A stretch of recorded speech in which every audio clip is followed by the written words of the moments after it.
along the quiet community of Isabel Leyte. A Bajau community lives in it, in harmony, where culture is passed down through stories, tradition, and a language that feels like home. For Bajau children, words flow freely within their community. But inside the classroom, the language changes. Lessons are delivered in Filipino and English, languages they are expected to learn, but not the ones they grew up speaking. Between familiar words and unfamiliar lessons, these children learn to navigate two worlds. Some speak, some hesitate, and some remain silent, not because they have nothing to say, but because the language is not their own. This documentary listens to what is spoken and what is left unsaid. This is Sa Salita at Katahimikan, the Bajau experience in a language not their own. Absobo, ako'y Martina Ibarani, edad ko 18. Ako'y main City Board Marbel Isabilite. Ako'y grade 12. Alang school, ako gusto ko makatrabaho.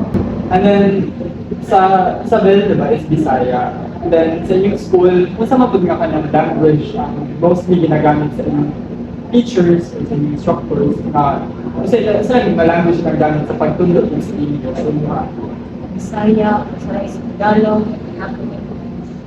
And then, wala kaka-try o teachers na mutudlo o ka ng lessons using sama po na language. Wala.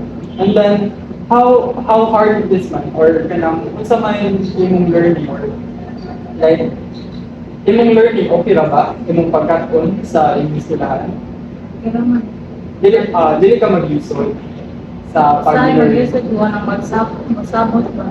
Mag-isip ka pagsabot. Tapos, unsa man po nang ginabuhat sa imong teachers if ever na mag-isip ka pagsabot? Yung manang like yun niya, istorya ba, balik ko niya. Kaya para masaktan ako. And then, imong classmates or unsa po nang gamit or like okay raw magba imong interaction sa imong mga classmates? Kaya man, Makasabot-sabot na po mo. And then, if na kayo mga assignments, kinsa may matabang yun. For example, na kayo assignments in English or math or kanang Tagalog, kinsa man matabang yun to answer those assignments. usahay, mag-answer ko dito balay si mama or dire eskwela na akong classmate tabang kanila kung saon.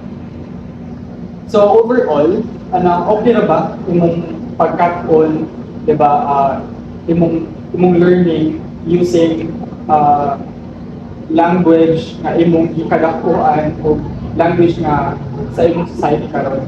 Okay ra ba? Di ba, lahi man ang imong language na gigamit from sa inyong grupo, sa inyong sama nga language o language na gigamit sa mga teachers or classmates sa imong or sa pagtudlo sa imong basta may ma-feel nimo whenever time comes na or maabot ang time na kanang mag-isod na gid ka og sabot sa ilang gitudlo, basta may ma-feel ko na Gusto na kayo ba? Balisod-sad ka na. Or magkuhan na lang. Diba kayo? maghinuktok na ka, dili ka maka-feel nga, dili ka belong sa ilang kanang, dili ba ka maka-feel nga na-left out ka, or like, kanang dili ka belong sa ingani nga society, dili na ka maka-feel na. Very good. And then, what are your dreams man di ay? Nganong naga-pursue man ka, maniguro dito sa eskwela, what are your dreams in the near future? May mga leader, professional leader. Hindi ko ganan yun, mag-lisod na lang.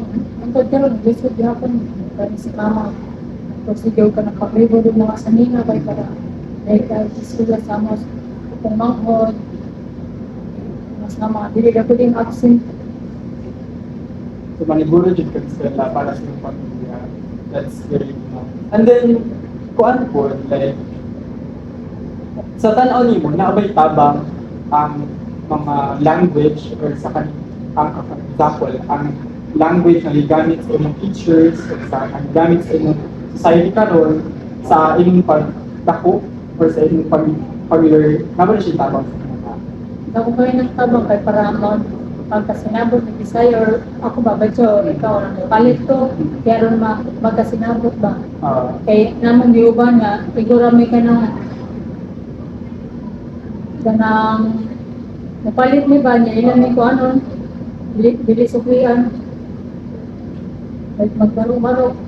Maruan kanila, kay tungod lang, lahi-lahi lang yung sinapian, kasi maano sila hawak ka pa mga sagot. Limbungan mi nila ba? Limbungan mo. Ano sabi ba feeling nyo if limbungan mo ana? Siyempre, masakitan ko. Lain po sa mo, manglimbong, balay sa mo ka. Kaya di man anad ka ng limbungan, o ka ng tawad ka ng kwarta nga diin mo. So, that's it naman ang mga questions. No? Dagan kayong salamat sa imong participation. Magsukon nga ha. Tapos, salamat kaayo sa imong participation, sa imong oras na gihatag ka na mo, and then sa imong mga experiences po na gina-share sa amin. That's truly vulnerable din para sa amin to feel valued. And you are valued po within our society. You are within our society, so you belong with us. Diba? So, salamat kaayo. So, pagkakaan. Sa pagkakaan.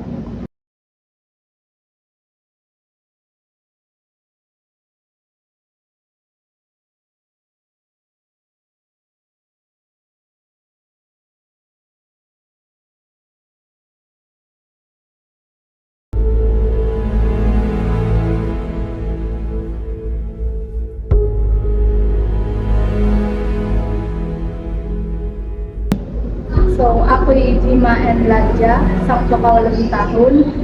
Ay nang kami paatag mga Pasig Marvel Isabel Leyte. At di ako yung school ma Isabel National High School, grade 12. Kumusta? Kayla. So, you're under or member of a Badyaw group, diba? And your language na ginagamit sa inyong group is Badyaw, sama Badyaw, right? So, of course, imo kung ginagamit sa imong interaction within your society is sama Badyaw po, diba? Mabuti yung ginagamit during interaction dali sa Isabel. Okay. So, sa teaching, sa imong pag-eskwela, unsa po lang usually ginagamit sa imo? Badyaw po? Or mo adjust ka Bisaya? So, ang gamit na naman dili nga language, kung isa subject na mga kuan, gihatag, mga sa ito sa dana ko. So, entire kuan, section na mo, kung sa'yo gitudlo, dili isa po special na tudloan kung saan very kuan. Kung isa po English yung gitudlo sa mga ganang very special. So, given that, di ba, ang mode of instruction or ang mode of instruction sa pagtudlo sa imo is same ra po sa mga bata or sa usual nga bata nga nagdako diri as Isabel, di ba?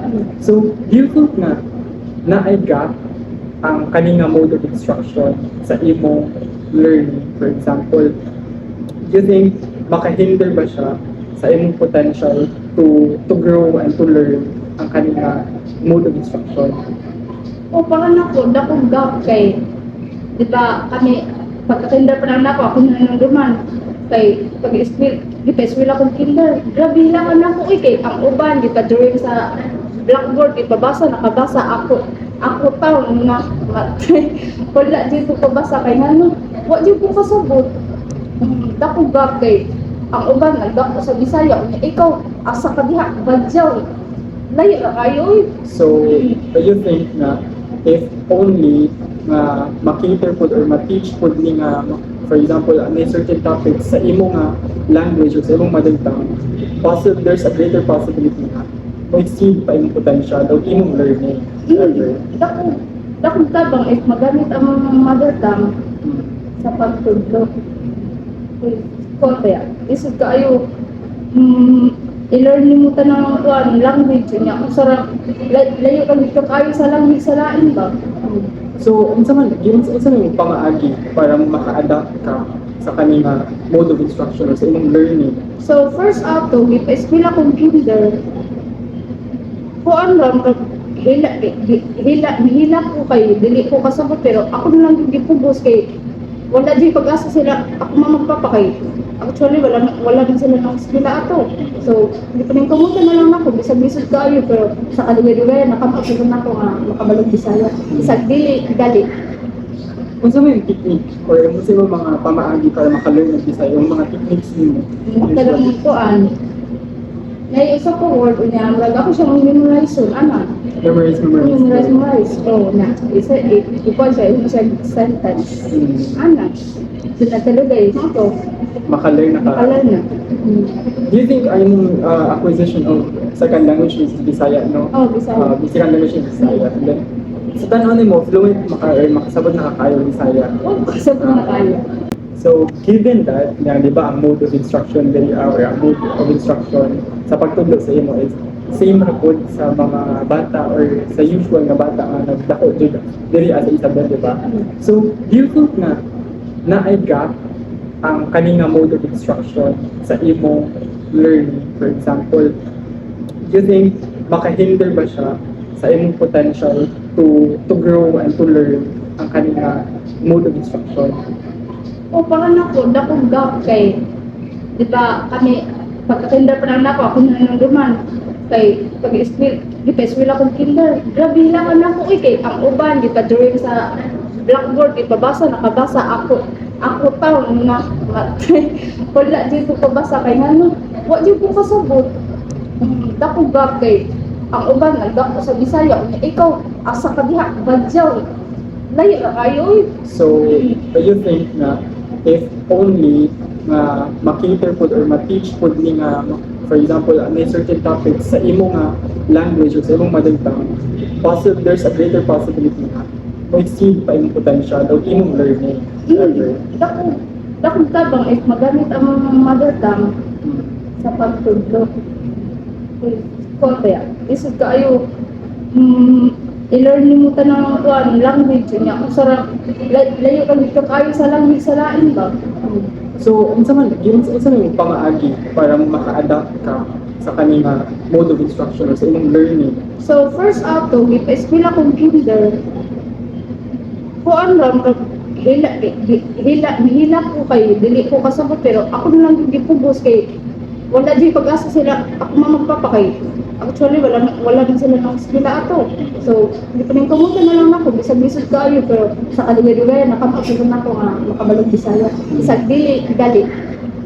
Kung sa may technique or kung sa mga pamaagi para makalearn ng Bisaya, yung mga techniques nimo. Talang mutuan. Naiisa ko word niya, ako siya memorize so, ano? Memorize. Oh, na. Isa, ikaw siya, yung siya sentence. Ano? Sinatalugay, ito. Makalearn na ka. Makalan na. Do you think yung acquisition of second language is Bisaya, no? Oh, Bisaya. Second language is Bisaya. And then, sa tanong mo, fluent makasabot na kakayo Bisaya. Oh, kasi po na tayo. So, nako-jude ka na agian mo just to learn or to learn the Bisaya language. And overall, despite the gaps in learning or the mode of instruction here in our country, you persevere, and I'm so proud of you. Nanigkamot dyan ka, makalearn ka, di ba, sa kuan, kung pagmaayo, makalearn ka sa imong day-to-day life, especially sa Bisaya, di ba? I'm so proud of you.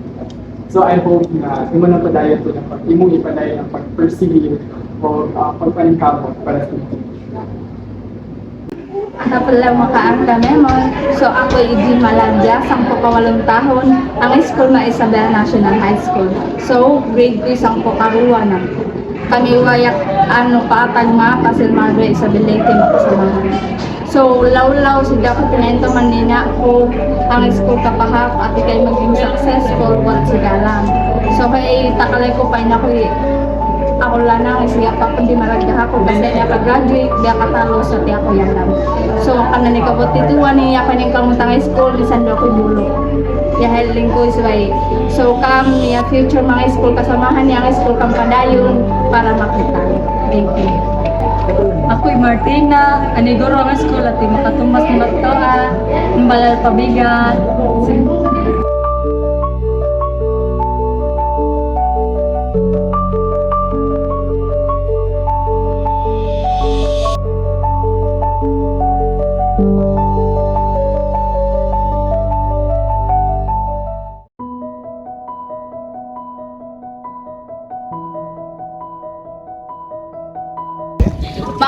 buntag, aniata karon sa merkado sa Isabel Leyte para sa interview sa mga badyaw vendors. Sa ilang mga kasinatian, isip nagagamit og lahi nga lengguwahe. Tara o bani ko ninyo.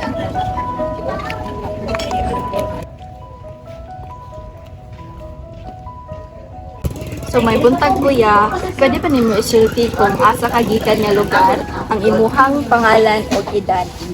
Ikan ko na ninda ang random boy ko lang. Ang edad 21. So before kaning ari sa Isabel kuya, asa kagikan nga lugar? Nya unang trabaho dito sa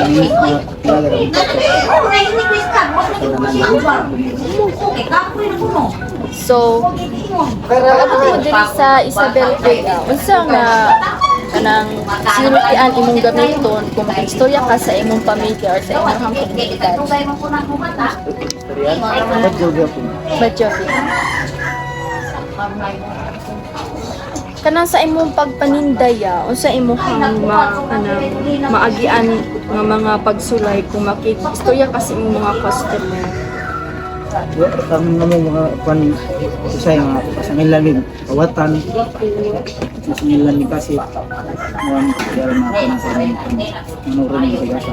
Pero kung sa paggamit sa isultian niya, makasabot ka sila nimo, mag-Bisaya ka. Makasabot ka sa kanila mag-Bisaya sila. Iya sa mga pagkaiba Bisaya eh. Duga nang midiri ang kwan. Dugay. Nasa kadugayan niya din ako ba ng Bisaya. Naman ko'y barkada pa rin. Para sa imo niya, unsa ka importante ang inyong lumad nga sinultian kanang kuan sa imong trabaho sa imong komunidad? Inyong badyaw language, unsa ka importante na? Importante kayo ang language kay moment namong na kwan sinultian. Badyo.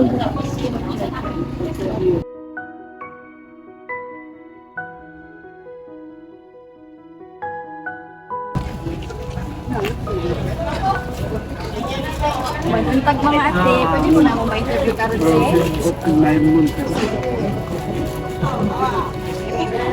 Di mo na to sa datong interview ko, pwede ba mo mag-kuhan sa inyo?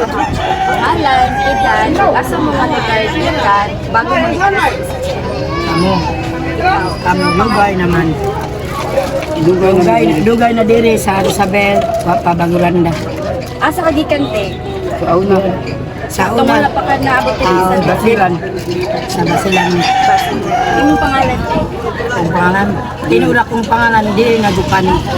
Kung edad mo? Ida kay bawang edad. Kaya magmula, parang mo na mamana-mana. Kaya ako'y nalipat mo, Ikaw te, asa yung pangalan? Lisba. Imong edad, wala pa ba kabalot eh? Lisba Parehalan mo gikante nga lugar. Sige. Before mo sa inyong asa na lang mo lugar? Gikan? Sa Mindanao. Basilan Mindanao. O sa trabahan dito ate. Nauragyoto. Magbalik-gyot.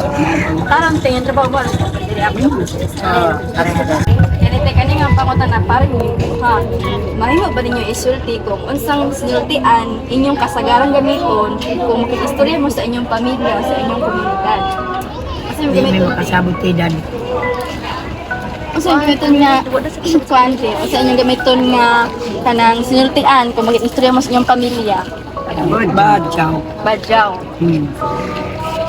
Mga Islam. Kaya namaligya mo karon kay naba mo yung mga kanang pagsuway o mga kalisdanan na inyong naakian kung mag-istorya mo sa inyong customer. Kung pagsulti mo para mo yung mga kanang palisdan kung pagkasabtanay mo sa inyong customer. Sa pagpali, naiwa. Kaya dili mo magkasinapon sa inyong Pero sinabot, pero ginagmay na. ginagmera. Pero kabalo mo Bisaya te.